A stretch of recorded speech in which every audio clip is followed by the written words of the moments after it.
The particular kind of quiet a powerful man makes right before he understands he's lost. And I heard it for the first time across a slab of polished walnut on the 38th floor of a building his family had owned since before I was born. He didn't shout. Men like him never shout. He just went still, the way a clock goes still. And the color drained out of his face in a way I'd only ever seen on patients going into shock. But I'm getting ahead of the story. And the story matters more than that one moment, so let me back up to the morning it started, which began the way most of my mornings did back then, with bad coffee, a pager, and the smell of jet fuel. I flew critical care, helicopter EMS out of a trauma center north of Boston. Before that, I spent 6 years in the Army as a combat medic, 2 of them somewhere I still don't talk about much at dinner parties. People hear medic and picture bandages. What it really means is that you learn to stay calm while everything around you is the worst day of somebody's life. And you learn it so deeply that it stops being a skill and becomes a kind of personality. You don't startle. You don't freeze. You triage.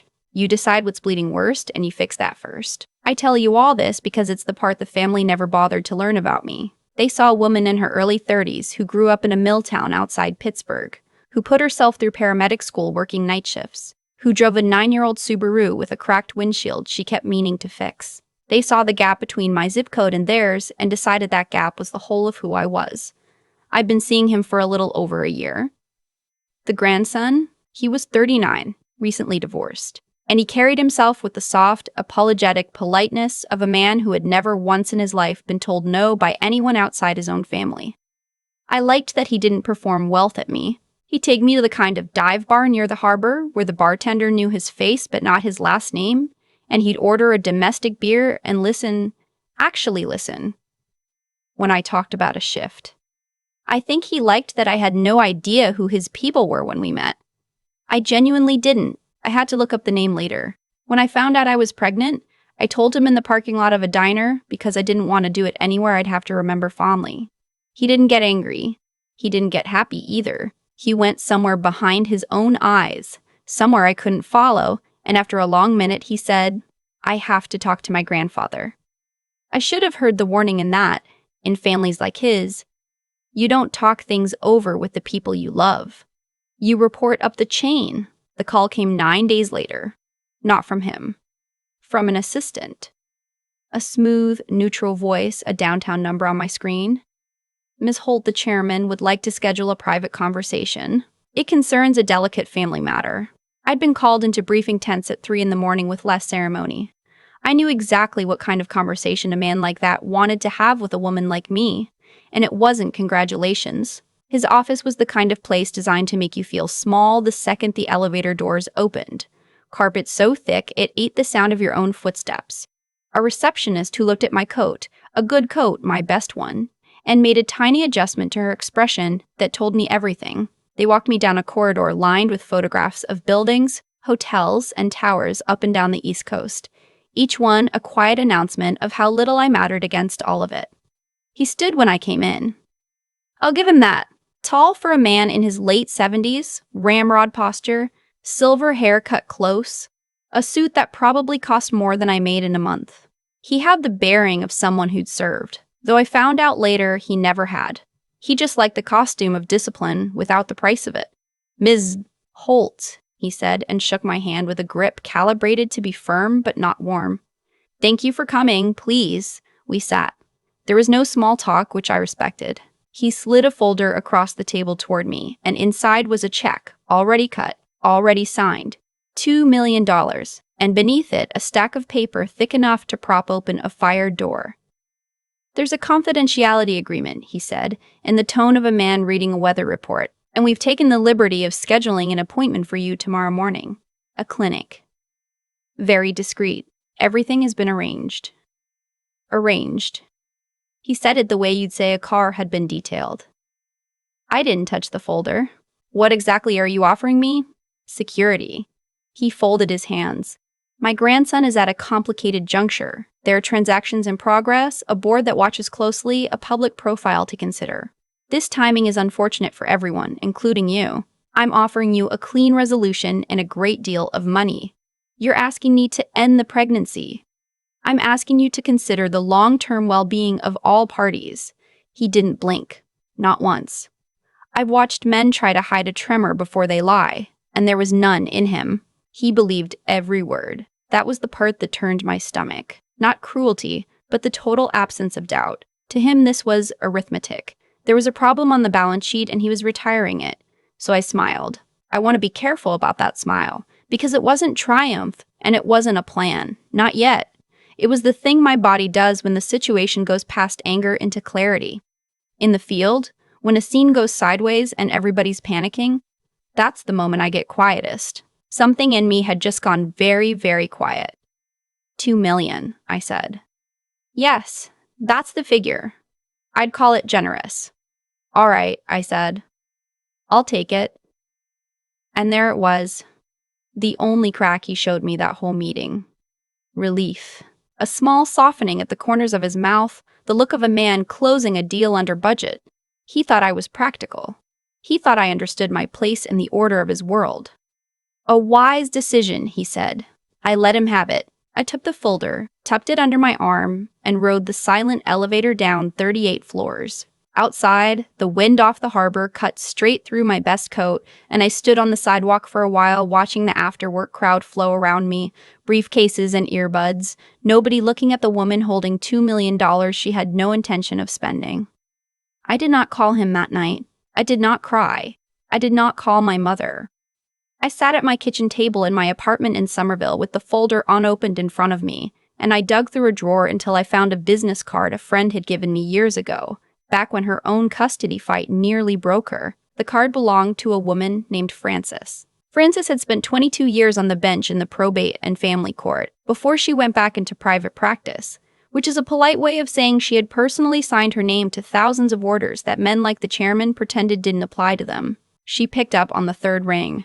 I was offered $2 million today to end a pregnancy, I said. I didn't know how else to start. There was a pause, exactly 3 seconds long. I counted, because counting is what I do. Are you safe? She asked. Yes. Do you want this child? Yes. Then come in tomorrow morning.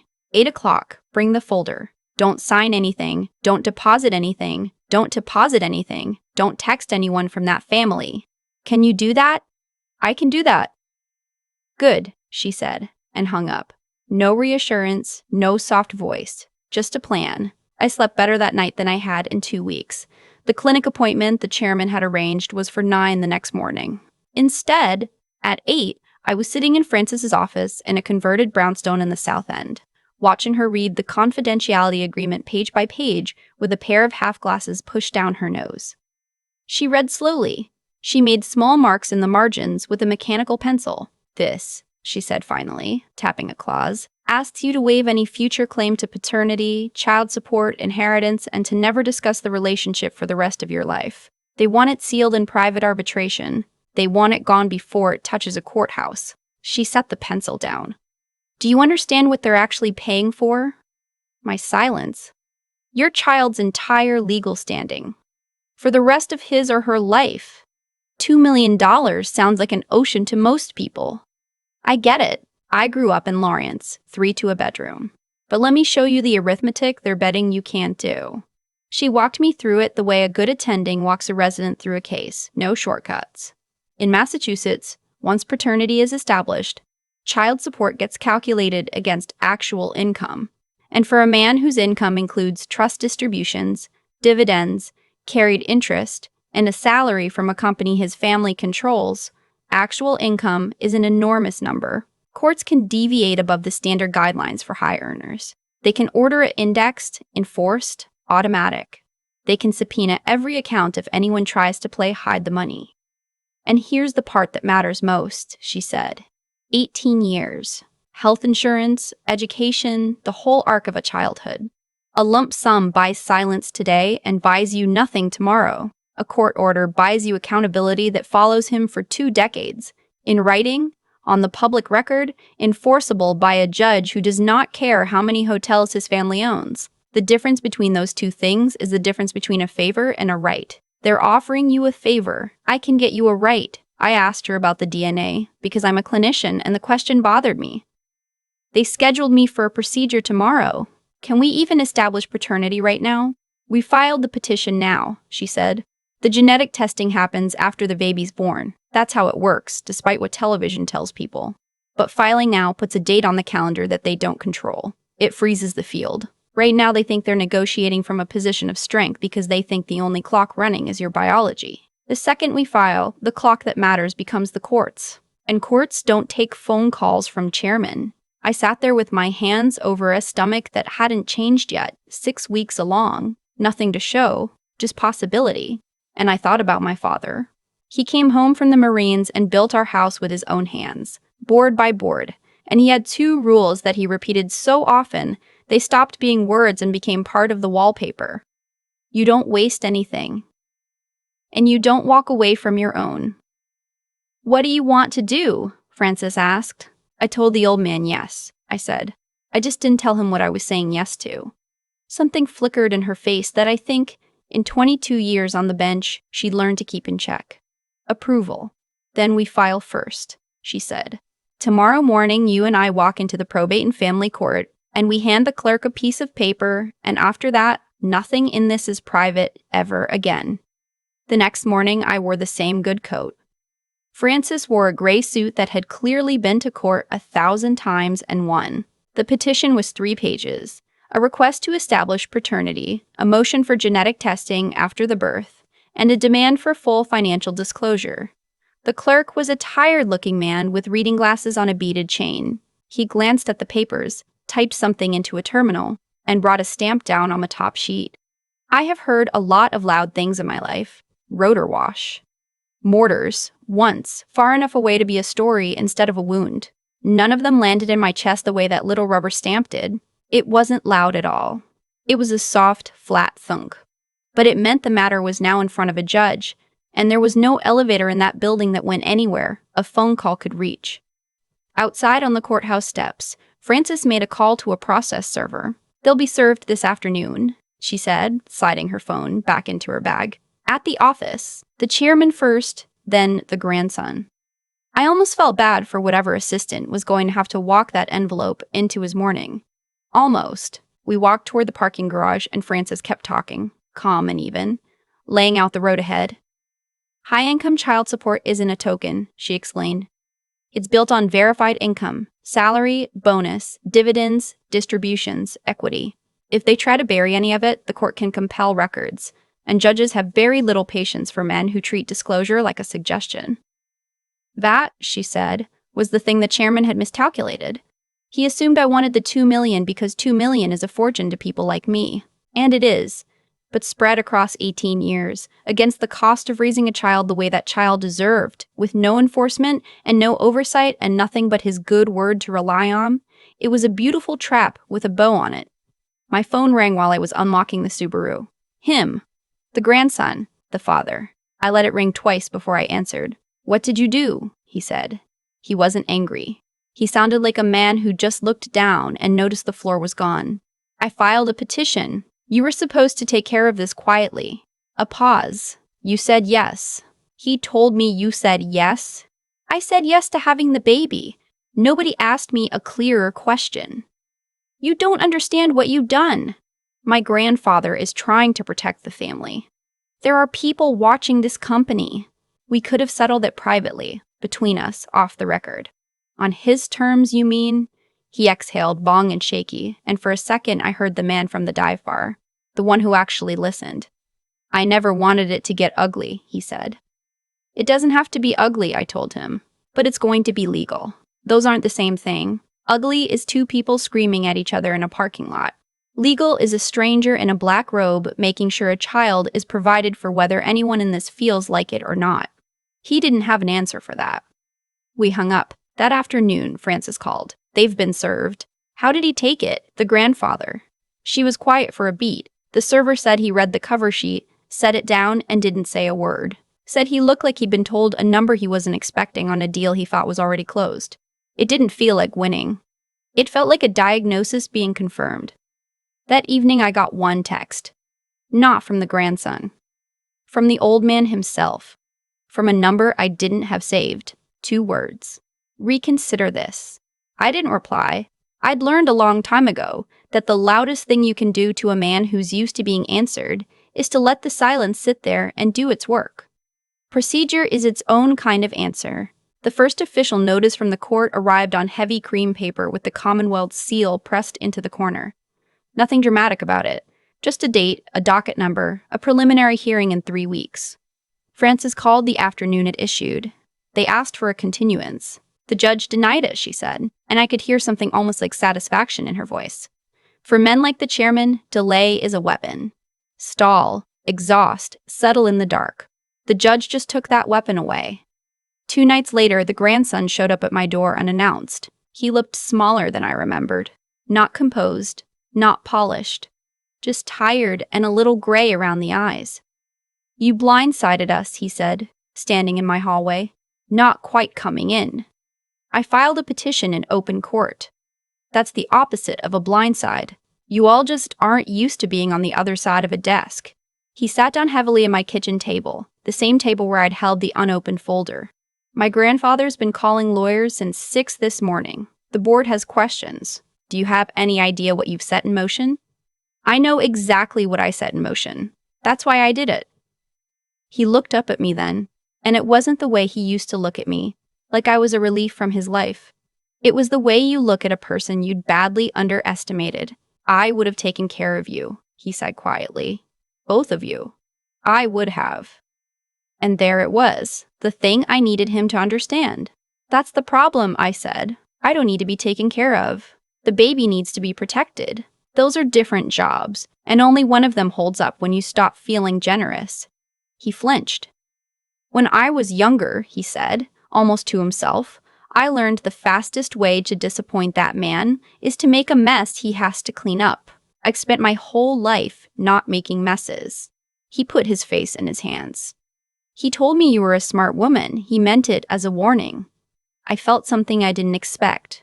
Not forgiveness, but the first thin understanding of the machine that had made him. A boy raised inside a family where love and approval were rationed out based on how little trouble you caused. No wonder a 39-year-old man heard, "You're going to be a father," and ran to ask permission to feel anything about it. "Your grandfather offered me money to make your child disappear," I said. "He thought that was the responsible move. A lot of men think that right up until they're old enough to count what it cost them." He didn't argue. After a while he stood, said he'd see me in court, and left. He didn't slam the door. That, more than anything, told me which way this was going to break. I won't pretend the next 3 weeks were peaceful. The family hire the kind of firm that has its own building. Frances got letters, discovery requests designed to bury us in paper, questions about my finances, my service record, an old speeding ticket, anything that could be spun into a story about a woman who was after money. I'd seen this before in my friend's case years ago. The strategy where they can't win the law, so they try to win the character. They wanted me to look like a gold digger. Frances handled every one of them the way you'd handle a kid throwing a tantrum. Calmly, completely, and without giving an inch. "They're trying to make you tired," she told me. "They're betting you'll fold before the hearing because the noise is exhausting. Don't read the letters. That's my job. Your job is to take care of yourself and that baby and show up on the day." So that's what I did. I worked my shifts, I flew. I held a man's hand at 1,200 feet while we fought to keep him breathing, and somewhere in that, the noise from the lawyers stopped feeling like an avalanche and started feeling like weather. The day of the hearing, I wore a plain navy dress and the good coat. The family came with 4 attorneys. We came with Frances.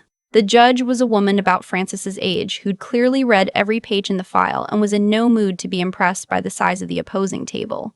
It was not a movie. There were no shouted objections, no gasp from a gallery. It was procedure, which is exactly what I'd been promised, and procedure is its own kind of mercy.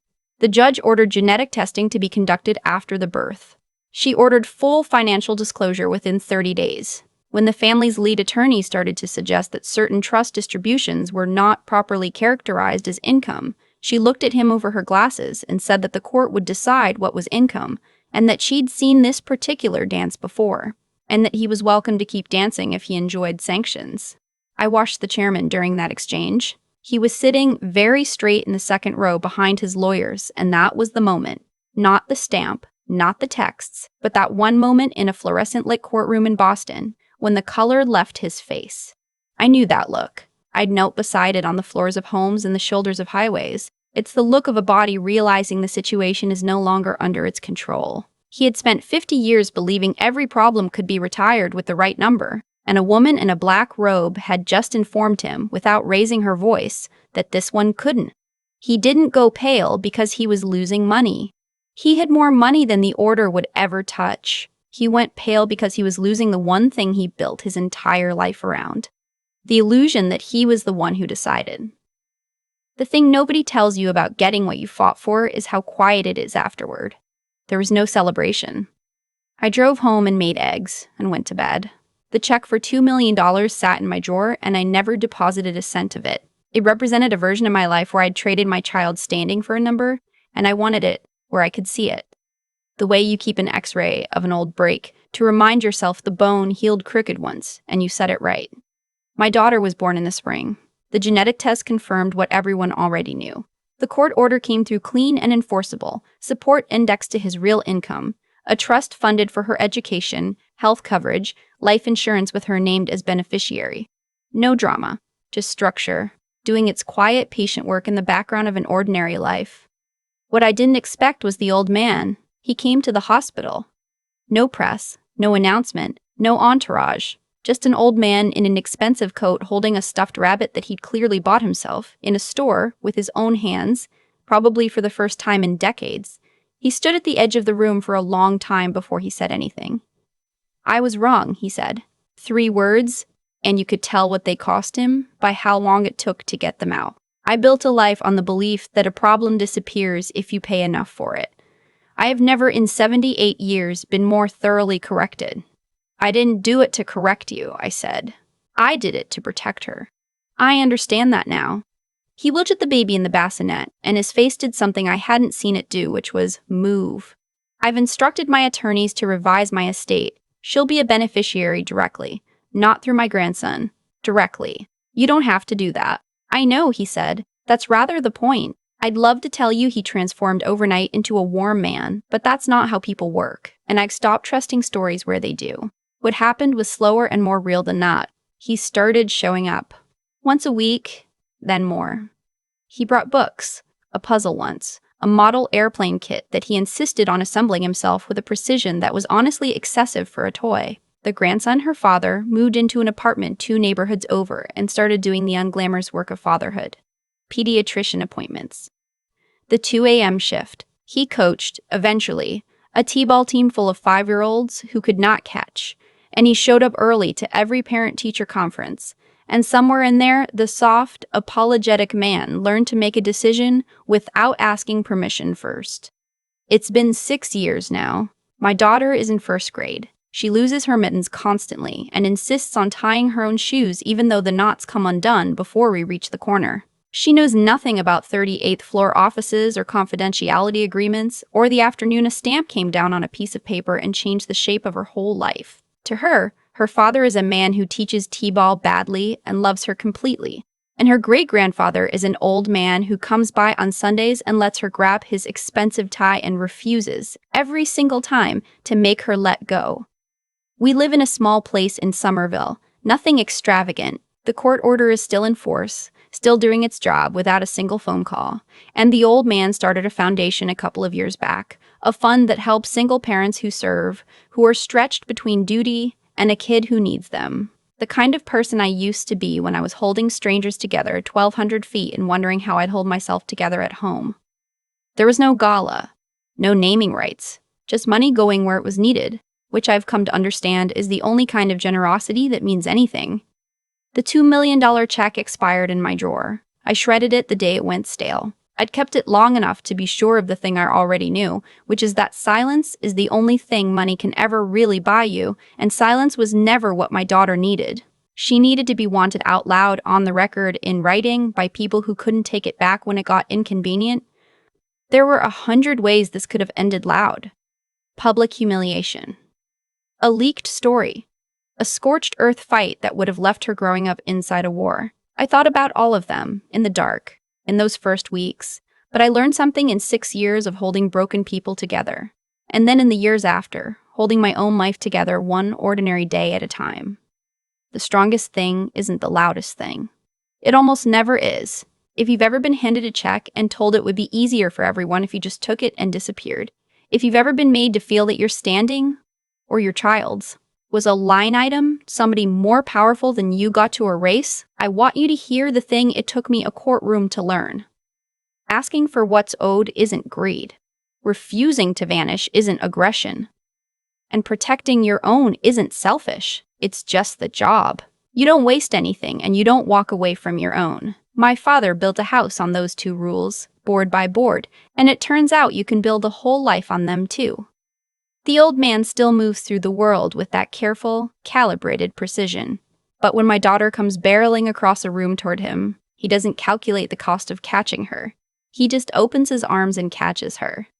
That's the whole difference, in the end. Control measures everything before it acts. Love just opens its arms. It took a man almost 80 years and one stubborn paramedic to teach him which one he'd been doing all along. The check sat in my drawer for almost a year before I shredded it, and I've thought a lot about why I kept it that long. It wasn't sentiment. It was a reminder of the fork in the road. The morning I could have driven to that clinic with $2 million in my bag and let my daughter become a line item somebody erased. Everything that came after, the court order, the Sunday visits, Gideon catching my girl when she runs at him full speed, none of it happened because I got lucky. It happened because of 3 small decisions I made before I knew how any of it would end. The first was the hardest, and it had nothing to do with being clever. When Gideon slid that folder across the desk, every easy instinct told me to take the money or to scream at him. I didn't neither. I held the line on what was right, even when right was the harder, slower, lonelier road. Because my father raised me to believe you don't sell what isn't yours to sell. And my daughter's future was never mine to trade away. That's the part you can't fake. If your character bends the first time someone makes it expensive to stand straight, it'll bend every time after. The second decision was to think instead of react. That quiet I felt in his office wasn't weakness. It was me refusing to make the move he expected. I called Frances. I let her show me the arithmetic I couldn't see through my own fear. Strength without good judgment just gets you hurt faster.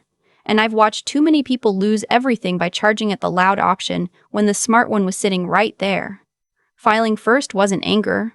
It was strategy. And the third was simply that I didn't quit. They buried us in paper for 3 weeks, dug up an old speeding ticket, tried to turn me into a gold digger so I'd get tired and fold. I just kept showing up.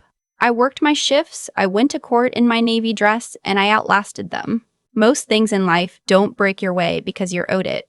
They break your way because you stayed on your feet 1 round longer than the person betting you wouldn't. Reed changed because accountability gave him room to. Gideon changed because the law made him sit still long enough to see what he'd almost thrown away. But none of that gets to happen if the woman in the middle takes the check, or panics, or walks away when it gets ugly. So if you take anything from my story, take this. Protect what's yours. Think before you swing, and refuse to fall down. Those 3 things, together, are quieter than revenge and they last a great deal longer.